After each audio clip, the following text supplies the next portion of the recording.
Ada jabatan yang tidak pernah ditulis di kartu keluarga, tapi fasilitasnya tetap berjalan.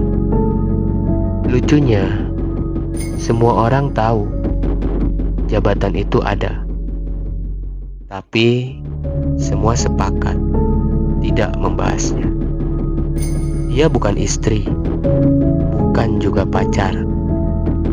Yang aneh, ritual pertemuannya sering lebih teratur. Kota ini lucu. Semua orang sibuk mencari jabatan. Sebagian ternyata lebih nyaman jadi rahasia.